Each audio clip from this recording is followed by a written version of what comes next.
ಈ ಕಾರ್ಯಕ್ರಮವನ್ನು ಉದ್ಘಾಟಿಸಿದ ಎಲ್ಲ ಗಣ್ಯರಿಗೂ ನನ್ನ ಹೃತ್ಪೂರ್ವಕವಾದ ಧನ್ಯವಾದಗಳನ್ನು ಅರ್ಪಿಸುತ್ತೇನೆ. ಹಾಗೂ ಈ ಕಾರ್ಯಕ್ರಮದ ಆಯೋಜಕರಾಗಿರುವ ಹಾಗೂ ನಮ್ಮ ಕಾಲೇಜಿನ ಆಂತರಿಕ ಗುಣಮಟ್ಟ ಭರವಸಾ ಕೋಶ ಘಟಕದ ಡಾಕ್ಟರ್ ಜಯಲಕ್ಷ್ಮಿ ಮೇಡಮ್ ರವರು ಈ ಕಾರ್ಯಕ್ರಮವನ್ನು ಕುರಿತು ಪ್ರಾಸ್ತಾವಿಕ ನುಡಿಯನ್ನು ನುಡಿಯಬೇಕೆಂದು ಕೇಳಿಕೊಳ್ಳುತ್ತೇನೆ.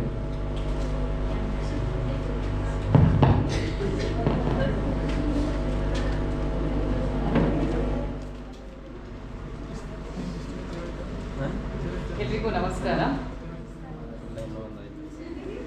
ಹಾಗೂ ಅಂತಾರಾಷ್ಟ್ರೀಯ ಮಹಿಳಾ ದಿನಾಚರಣೆಯ ಶುಭಾಶಯಗಳು. ಸರ್ಕಾರಿ ಪ್ರಥಮ ದರ್ಜೆ ಕಾಲೇಜು ಬಿಳಿಕೆರೆ ಆಂತರಿಕ ಗುಣಮಟ್ಟ ಭರವಸಾ ಕೋಶ ಮಹಿಳಾ ದೌರ್ಜನ್ಯ ವಿರೋಧಿ ಸಮಿತಿಯ ವತಿಯಿಂದ ಈ ಒಂದು ಕಾರ್ಯಕ್ರಮವನ್ನು ನಾವು ಇವತ್ತು ಹಮ್ಮಿಕೊಂಡಿದ್ದೀವಿ. ಮತ್ತೊಮ್ಮೆ ಎಲ್ರಿಗೂ ಸ್ವಾಗತವನ್ನು ಕೋರ್ತಾ ಶುಭಾಶಯಗಳನ್ನು ಕೋರ್ತಾ ಮಹಿಳಾ ದಿನಾಚರಣೆಯ ಪ್ರಸ್ತುತತೆ ಮತ್ತೆ ಅದರ ಇತಿಹಾಸ ಯಾಕೆ ಬಂತು, ಯಾಕೆ ಆಚರಿಸ್ತಾ ಇದ್ವಿ ಅಂತ ಒಂದೆರಡು ಮಾತುಗಳಲ್ಲಿ ಹೇಳಿ ಕಾರ್ಯಕ್ರಮದ ಪ್ರಾಸ್ತಾವಿಕ ನುಡಿಗಳನ್ನು ಆಡಬೇಕು ಅಂತೇಳಿ ಅನ್ಕೊಂಡಿದ್ದೀನಿ. ಮೊದಲನೇದಾಗಿ ಅಂತಾರಾಷ್ಟ್ರೀಯ ಮಹಿಳಾ ದಿನಾಚರಣೆ, ಇದು ಅಂತಾರಾಷ್ಟ್ರೀಯ ಮಟ್ಟದಲ್ಲೇ ಯಾಕೆ ಮಾಡ್ತಾ ಇದೀವಿ? ಒಂದು ಸಣ್ಣ ಪ್ರಶ್ನೆಯನ್ನು ನಾವು ಹಾಕೊಡೋದಾದ್ರೆ ಬಹಳ ಸುಲಭವಾಗಿ ನಾವು ಹೇಳ್ಬೋದು, ಮಹಿಳೆಯರು ಎಲ್ಲ ಕಡೆ ಇದ್ದಾರೆ ಜಾಗತಿಕವಾಗಿ, ಹಾಗಾಗಿ ಮಹಿಳಾ ದಿನಾಚರಣೆಯನ್ನು ಮಾಡ್ತೀವಿ ಅಂತೇಳಿ. ಮಹಿಳೆಯರು ಯಾವುದೇ ದೇಶದಲ್ಲಿದ್ರು ಯಾವುದೇ ಪ್ರದೇಶದಲ್ಲಿದ್ರು ಅವರ ಸ್ಥಾನ ಮಾನ ಸ್ಥಿತಿಗತಿ ಎಲ್ಲ ಕಡೆಯೂ ಒಂದೇ ಆಗಿದೆ ಅನ್ನೋದಕ್ಕೆ ಅಂತಾರಾಷ್ಟ್ರೀಯ ಮಹಿಳಾ ದಿನಾಚರಣೆಯನ್ನ ಮಾಡ್ತಾ ಇದೀವಿ ಅನ್ನೋದು ಒಂದು ಸಣ್ಣ ಸಾಕ್ಷಿ. ಅಂದ್ರೆ ಮಹಿಳೆಯರ ಸ್ಥಾನಮಾನ ಎಲ್ಲ ದೇಶಗಳಲ್ಲೂ ಎಲ್ಲ ಪ್ರದೇಶಗಳಲ್ಲೂ ಒಂದೇ ಆಗಿದೆ. ಅದು ಮೊದಲಿಂದನೂ ಹಾಗೆ ಬಂದಿದೆ. ಇಡೀ ಜಗತ್ತು ಪಿತೃಪ್ರಧಾನ ವ್ಯವಸ್ಥೆಯಲ್ಲೇ ನಡೆದು ಬರ್ತಾ ಇದ್ದಂಥದ್ದು. ಸೊ ಮಹಿಳೆಯರನ್ನ ಹಾಗೆ ಮೂಲೆ ಗುಂಪು ಮಾಡಿ ಏನೋ ಅವರ ಸ್ಥಾನಮಾನವನ್ನ ಸರಿಯಾದ ಒಂದು ಸಮಾನತೆಯಿಂದ ನಡೆಸ್ಕೋತಾ ಇರಲಿಲ್ವೋ ಅಲ್ಲಿವರೆಗೂ ಪಿತೃಪ್ರಧಾನ ವ್ಯವಸ್ಥೆಯೇ ಮುಂಚೂಣಿಯಲ್ಲಿದ್ದು ಈಗಲೂ ಹಾಗೆ, ಅಂದ್ರೆ ಆ ಮಟ್ಟದಲ್ಲಿ ಇಲ್ಲ ಅಂದ್ರೂ ಒಂದು ತಕ್ಕ ಮಟ್ಟದಲ್ಲಿ ಅದು ಬೇರೆ ಬೇರೆ ರೂಪಗಳಲ್ಲಿ ಇದೆ ಅಂತ ಹೇಳ್ಬೋದು. ಸೊ ಇದರ ಇತಿಹಾಸವನ್ನ ನೋಡೋದಾದ್ರೆ ಮೊದಲು 1900ರಲ್ಲಿ ಮೊದಲು ನಾರ್ತ್ ಅಮೆರಿಕ ಮತ್ತೆ ಯುರೋಪ್ ಫಸ್ಟ್ ಇದ್ರ ಬಗ್ಗೆ ಚರ್ಚೆಗಳನ್ನ ಮಾಡುತ್ತೆ.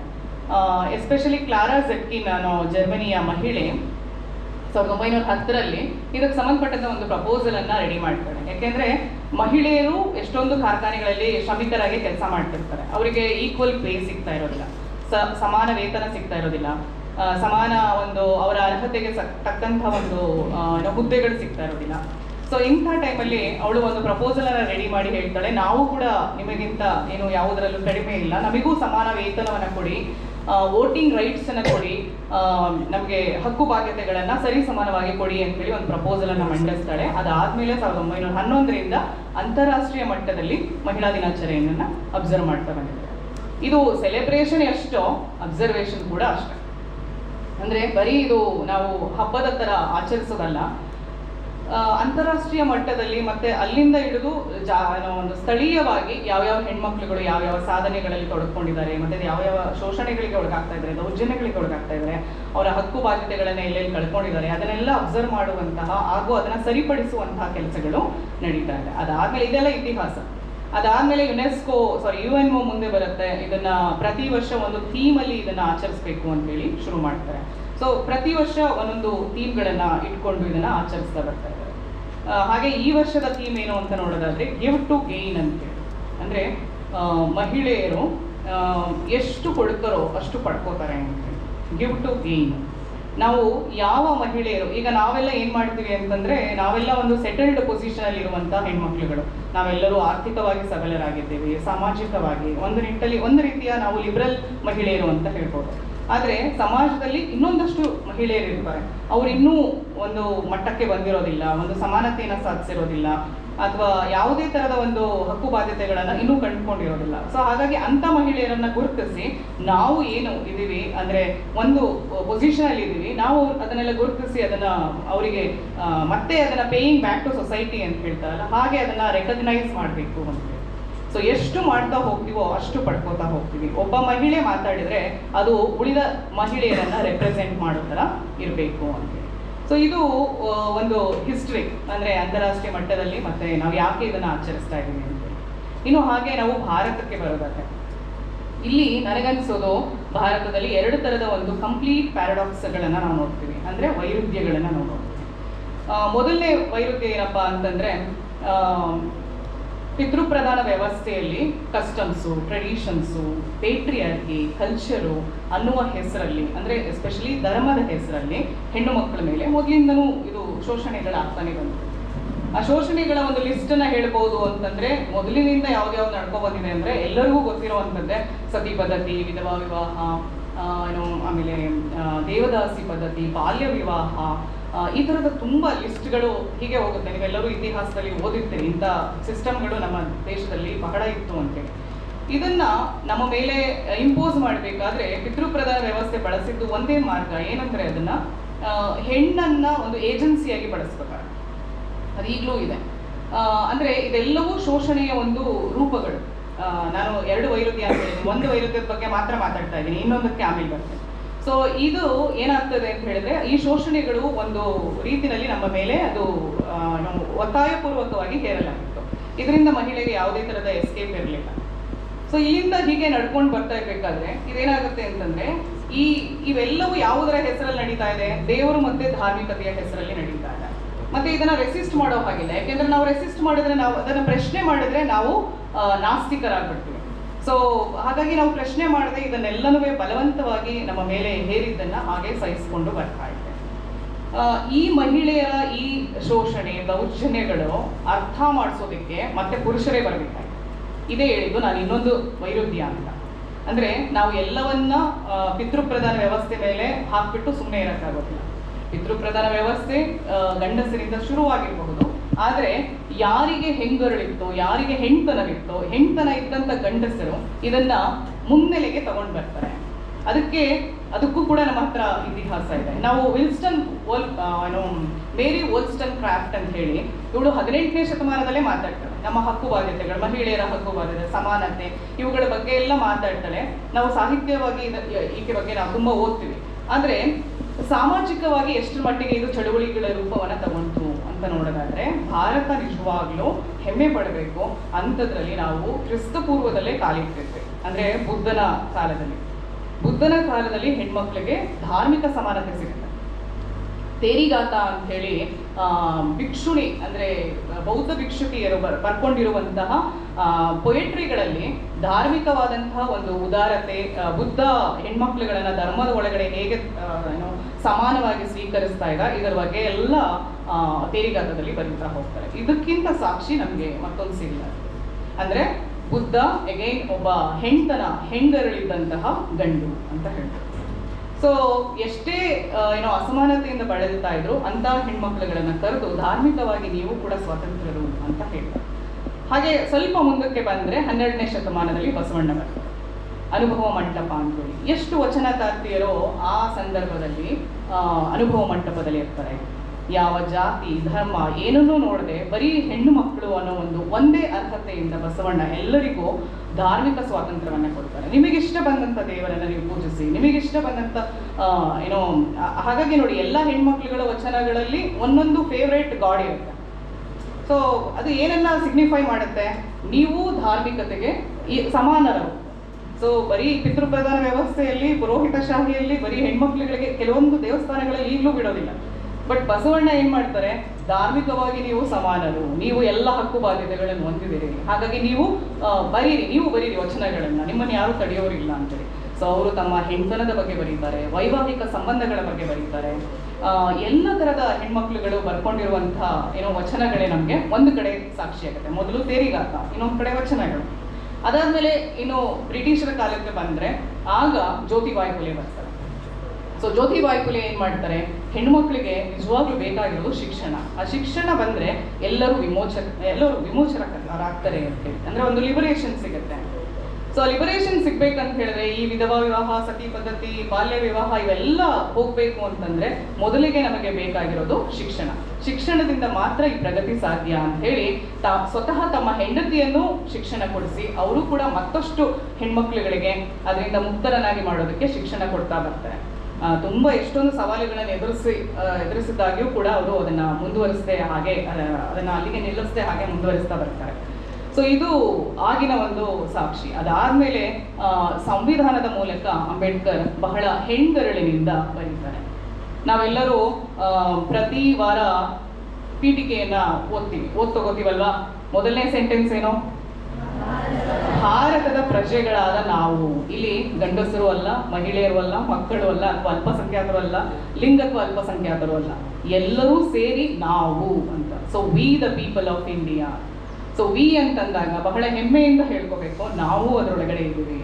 ಸಂವಿಧಾನ ಒಂದು ಆರ್ಟಿಕಲ್ಸ್ಗಳನ್ನು ನೋಡ್ತಾ ಹೋದ್ರೆ ಪುರುಷರಷ್ಟೇ ಮಹಿಳೆಯರು ಸಮಾನರು ಅಂತ ಸಾರಿ ಸಾರಿ ಹೇಳ್ತಾ ಹೋಗುತ್ತೆ. ಅದಷ್ಟೇ ಅಲ್ಲ, ಪೀಠಿಕೆಯಲ್ಲಿ ಹಲವಾರು ವಿಚಾರಗಳು ಬರುತ್ತೆ. ಸಾಮಾಜಿಕ, ಧಾರ್ಮಿಕ, ಆರ್ಥಿಕ, ಇದೆಲ್ಲ ನಿಟ್ಟಿನಲ್ಲೂ ನಾವೆಲ್ಲರೂ ಸಮಾನರು ಅಂತ ಹೇಳ್ತಾ ಹೋಗುತ್ತೆ. ಅಲ್ಲಿ ಬುದ್ಧನ ಕಾಲದಿಂದ ಏನೇನೋ ಆಯಿತು, ಆ ಡೆವಲಪ್ಮೆಂಟ್ಸು ಬಸವಣ್ಣನ ಕಾಲದಲ್ಲಿ ಅಥವಾ ಜ್ಯೋತಿಬಾಯಿ ಫುಲೆ ಕಾಲದಲ್ಲಿ ಆಗಿದಂಥ ಎಲ್ಲ ಡೆವಲಪ್ಮೆಂಟ್ಗಳ ಎಲ್ಲಿ ಮೇಳೈಸಿದೆ ಅಂದರೆ ಸಂವಿಧಾನದ ಒಳಗಡೆ ಅದು ಮೇಳೈಸಿದೆ. ಅಷ್ಟೇ ಅಲ್ಲ, ಅಂಬೇಡ್ಕರ್ ಹಿಂದೂ ಕೋಡ್ ಬಿಲ್ ಬಗ್ಗೆನೂ ಮಾತಾಡ್ತಾರೆ. ಹಿಂದೂ ಕೋಡ್ ಬಿಲ್ ಬಗ್ಗೆ ಕೆಲವೊಂದು ಸಂಪ್ರದಾಯಸ್ಥ ಹೆಣ್ಮಕ್ಳುಗಳೇ ಅದನ್ನ ವಿರೋಧ ಪಡಿಸ್ತಾರೆ. ಅವ್ರಿಗೆ ಯಾಕೆ ರೀಮ್ಯಾರೇಜು, ಅವ್ರಿಗೆ ಯಾಕೆ ವಿಧವೆಯರಿಗೆ ಯಾಕೆ ಮತ್ತೆ ರೀಮ್ಯಾರೇಜು, ಇದೆಲ್ಲ ಏನೇನೋ ಬೇರೆ ಬೇರೆ ತರ ಟರ್ನ್ ತಗೊಳುತ್ತೆ, ಬೇಡ ಅಂತ ಹೇಳಿ ಕ್ಯಾಬಿನೆಟ್ ಅಲ್ಲಿ ಇದ್ದಂತಹ ಹೆಣ್ಮಕ್ಳುಗಳೇ ಅದನ್ನ ವಿರೋಧಿಸಿದಂತಹ ಸಂಗತಿಗಳು ನಮ್ಮ ಕಣ್ಣೆದುರುಗಡೆ ಇದೆ. ಬಟ್ ಯಾವಾಗ ಹಿಂದೂ ಕೋಡ್ ಬಿಲ್ ಪಾಸ್ ಆಗೋದಿಲ್ವೋ ಅಂಬೇಡ್ಕರ್ ತಮ್ಮ ಮಂತ್ರಿಗಿರಿಗೆ ರಾಜೀನಾಮೆಯನ್ನು ಕೊಡ್ತಾರೆ. ಹೆಣ್ಮಕ್ಳ ಪರವಾಗಿ ಮಾತಾಡಿ ಮಂತ್ರಿಗಿರಿಯನ್ನ ರಾಜೀನಾಮೆ ಕೊಟ್ಟಂತಹ ಬಹುಶಃ ಏಕೈಕ ಗಂಡಸು ಅಂತ ಹೇಳ್ಬೋದು. ಸೊ ಯಾಕೆ ಹೇಳ್ತಾ ಇದ್ದೀನಿ ಅಂದ್ರೆ, ನಮ್ಮ ಸಮಸ್ಯೆಗೆ ನಾವು ಹೋರಾಟ ಮಾಡೋದಲ್ಲದೆ ಸಮಸ್ಯೆಯ ಮೂಲ ಯಾರು ಸೃಷ್ಟಿ ಮಾಡಿದ್ರು ಅವರು ಅದನ್ನ ಅರ್ಥ ಮಾಡಿಕೊಂಡು ನಮಗೆ ಸಮಾನತೆಯನ್ನು ಕೊಡೋ ನಿಟ್ಟಿನಲ್ಲಿ ಕೆಲವೊಂದು ಗಂಡು ಮಕ್ಕಳು ಕೂಡ ಅದರಲ್ಲಿ ಮುಂಚೂಣಿಯಲ್ಲಿದ್ರು. ಅದಕ್ಕೆ ಈ ಇತಿಹಾಸವೇ ಸಾಕ್ಷಿಯಾಗತ್ತೆ. ಸೊ ಹಾಗಾಗಿ ಎಲ್ಲ ಮತ್ತೆ ಇನ್ನೂ ಒಂದು ನಾನು ಏನು ಹೇಳಬೇಕು ಅಂತಂದ್ರೆ, ಎಷ್ಟೋ ಸಮಸ್ಯೆಗಳಿಗೆ ನಾವೇನು ಮಾಡ್ಬಿಡ್ತೀವಿ, ಶೋಷಣೆ ಆಗ್ತಾ ಇದೆ ಹಾಗೆ ಹೀಗೆ, ಹೆಣ್ಮಕ್ಳುಗಳೇ ಜಗಳ ಆಡ್ತಾರೆ, ಹೆಣ್ಮಕ್ಳುಗಳೇ ಏನೋ ಈ ರೀತಿ ಏನೋ ಜಡೆ ಜಗಳ ಈ ತರ ಕೆಲವೊಂದು ಕಾಮಿಕ್ ಆಗಿ ಬಳಸ್ತಾರೆ, ನಮ್ಮನ್ನ ಲಾಫಿಂಗ್ ಸ್ಟಾಕ್ ಆಗಿ ಮಾಡ್ತಾರೆ. ಅತ್ತೆ ಸೊಸೆಯರೇ ಜಗಳ ಆಡ್ತಾರೆ, ಎಲ್ಲೂ ಮಾವ ಸೊಸೆ ಜಗಳ ಆಡೋದಿಲ್ಲ, ಅತ್ತೆ ಸೊಸೆ ಯಾಕೆ ಆಡ್ತಾರೆ? ಇದು ಬಹಳ ಸಿಂಪಲ್. ಏನಂದ್ರೆ ಪಿತೃಪ್ರಧಾನ ವ್ಯವಸ್ಥೆ ಶುರುವಾಗಿದ್ದು ಅವರಿಂದ, ಆದ್ರೆ ಅದರ ಏಜೆನ್ಸಿಗಳ ನಾವಾಗಿದ್ದೀವಿ. ನಾವು ಯಾರು ಪ್ರಶ್ನೆ ಮಾಡೋದಿಲ್ವೋ ನಾವು ಕೂಡ ಅದನ್ನ ಬ್ಲೈಂಡ್ ಆಗಿ ಫಾಲೋ ಮಾಡ್ತಾನೆ ಬರ್ತೀವಿ. ಸೊ ಯಾವ ಹೆಣ್ಮಕ್ಳು ಪ್ರಶ್ನೆ ಮಾಡ್ತಾರೆ ಆಗ ಘರ್ಷಣೆ ಶುರುವಾಗುತ್ತೆ. ಯಾರು ಪ್ರಶ್ನಿಸ್ತಾರೆ ಯಾರು ಪ್ರಶ್ನಿಸೋದಿಲ್ಲ, ಬ್ಲೈಂಡ್ ಆಗಿ ಅದನ್ನ ಹಾಗೆ ಫಾಲೋ ಮಾಡ್ತಾರೆ. ಹಾಗೆ ಇವರಿಬ್ಬರ ನಡುವೆ ಕ್ಲಾಶ್ ಆಗುತ್ತೆ. ಈ ಕ್ಲಾಶ್ ಅನ್ನೇ ನಾವು ತಮಾಷೆಯಾಗಿ ಹೆಣ್ಮಕ್ಳೇ ಜಗಳ ಆಡ್ತಾರೆ ಅನ್ನೋ ತರ ಬಿಂಬಿಸ್ತಾ ಹೋಗ್ತೀವಿ. ಸೊ ಈ ಸಮಸ್ಯೆ ಇರೋದು ಇಲ್ಲಿ. ಸೊ ಇಲ್ಲಿ ಪಿತೃಪ್ರಧಾನ ವ್ಯವಸ್ಥೆಯ ಜೊತೆನಲ್ಲಿ ನಾವು ಗುದ್ದಾಡೋದಲ್ಲದೆ ಪಿತೃಪ್ರಧಾನ ವ್ಯವಸ್ಥೆಯ ಏಜೆಂಟ್ಸ್ಗಳಾಗಿರೋ ಮಹಿಳೆಯರ ಜೊತೆಲೂ ನಾವು ಗುದ್ದಾಡಬೇಕಾಗಿದೆ. ಯಾಕೆಂದ್ರೆ ಮಹಿಳೆಯರು ಕೂಡ ಇದನ್ನ ಅರ್ಥ ಮಾಡ್ಕೋಬೇಕಾಗಿದೆ. ಸೊ ಪುರುಷರಲ್ಲಿ ಹೇಗೆ ಹೆಂಗರಳಿರುತ್ತೆ ಹಾಗೆ ಮಹಿಳೆಯರಲ್ಲಿ ಕೆಲವರಲ್ಲಿ ಹೆಂಗರಳಿರೋದಿಲ್ಲ. ಸೊ ಇದು ಮನುಷ್ಯನ ಒಂದು ಸ್ವಾಭಾವಿಕ ನಡವಳಿಕೆ. ಸೊ ಹೆಂಗರಳು ಇಬ್ಬರಲ್ಲೂ ಇರುತ್ತೆ. ಸೊ ನಮ್ಮ ಸಮಸ್ಯೆ ಅವರಿಗೆ ಅರ್ಥ ಆಗ್ತಾ ಇದೆ, ಅವರು ಅದನ್ನೆಲ್ಲ ಕಾರ್ಯರೂಪಕ್ಕೆ ತರ್ತಾ ಇದ್ದಾರೆ ಅಂತಂದ್ರೆ so we should hats off to those men. So ಈ ನಿಟ್ಟಿನಲ್ಲಿ ಹೇಳ್ತಾ ಕೆಲವೊಂದು ಏನೋ ಆಶಯದೊಂದಿಗೆ ಅಂದ್ರೆ ಇನ್ನೊಂದು ವಿಷಯ ಹೇಳಬೇಕಿತ್ತು. ಏನಂದ್ರೆ ನಾನು ಆಗ್ಲೇ ಹೇಳಿದೆ, ಸತಿ ಪದವಿ ವಿಧವ ಎಲ್ಲಿದೆ ಮೇಡಮ್ ಇವೆಲ್ಲನೂ ಇನ್ನೂ ಅಂತ ನಾವು ಮಾತಾಡಬಹುದು. ಇವು ಯಾವುದು ಇರ್ತಾ ಇರಬಹುದು, ಆದರೆ ಶೋಷಣೆ ಬದಲಾಗಿಲ್ಲ, ಶೋಷಣೆ ರೂಪಗಳು ಬದಲಾಗಿದೆ. ಇಲ್ಲಿ ರೂಪಗಳು ಬದಲಾಗಿದೆ. ಫಾರ್ ಎಕ್ಸಾಂಪಲ್ ಏನ್ ಹೇಳ್ಬೋದು ಅಂದ್ರೆ, ಅವಾಗೆಲ್ಲ ಈ ಸಮಸ್ಯೆಗಳನ್ನ ನಾವು ಹೇಳ್ತಾ ಹೋದ್ವಿ, ಈಗ ಯಾವ ಸಮಸ್ಯೆ ಹೇಳ್ತೀರಿ? ಯಾವ ಸಮಸ್ಯೆಗಳು ಇಲ್ಲದೆ ಇಷ್ಟೆಲ್ಲ ನೂರಾರು ಆಯೋಜನೆಗಳು ಅಥವಾ ಯೋಜನೆಗಳು ಯಾಕೆ ಮಾಡ್ತಾ ಇದೆ ಸರ್ಕಾರ?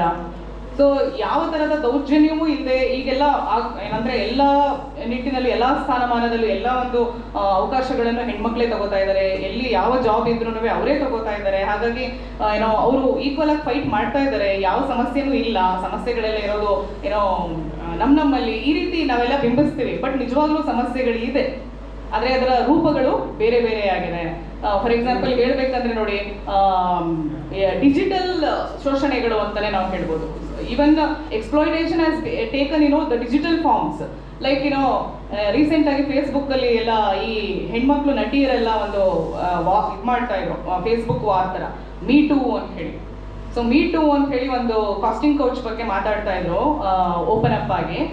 ಅಲ್ಲಿಂದ ಹಿಡಿದು ಎಪ್ಸ್ಟೀನ್ ಫೈಲ್ ವರೆಗೂ ಕೂಡ ಇಲ್ಲಿ ಶೋಷಣೆ ಆಗ್ತಾ ಇರೋದು ಹೆಣ್ಮಕ್ಳುಗಳೇ, ಜೊತೆಗೆ ಚಿಕ್ಕ ಮಕ್ಕಳುಗಳು.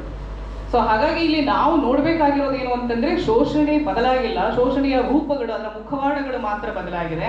ನಾವು ಹೋಗ್ತಾ ಹೋಗ್ತಾ ಅದು ಹಾಗೆ ಇರುತ್ತೆ, ಪೇಟ್ರಿಯಾರ್ಕಲ್ ಮನಸ್ಥಿತಿ ಹಾಗೆ ಇರುತ್ತೆ. ಅದನ್ನ ನಾವು ತಿದ್ದಬೇಕಾಗಿರುವಂತಹ ಪ್ರಯತ್ನ ಮಾಡಬೇಕಾಗಿದೆ.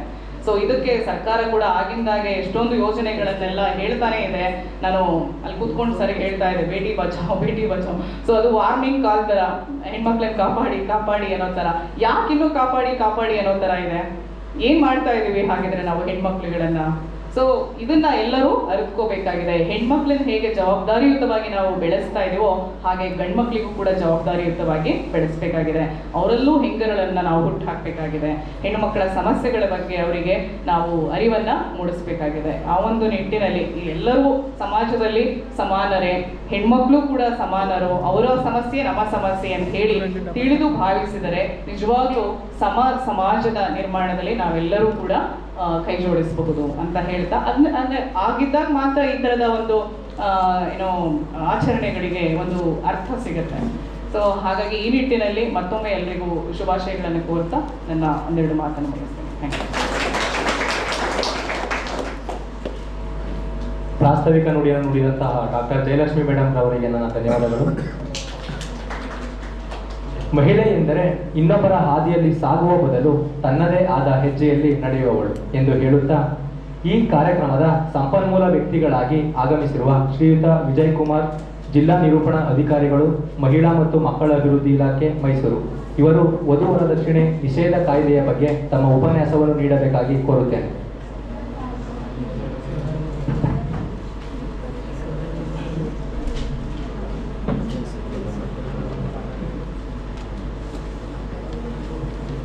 ವೇದಿಕೆ ಮೇಲೆ ಉಪಸ್ಥಿತರುವಂತಹ ಈ ಕಾಲೇಜಿನ ಪ್ರಾಂಶುಪಾಲರಾದಂತಹ ಶ್ರೀ ಎಂ ಕೆ ರಮೇಶ್ ಅವರೇ ಹಾಗೂ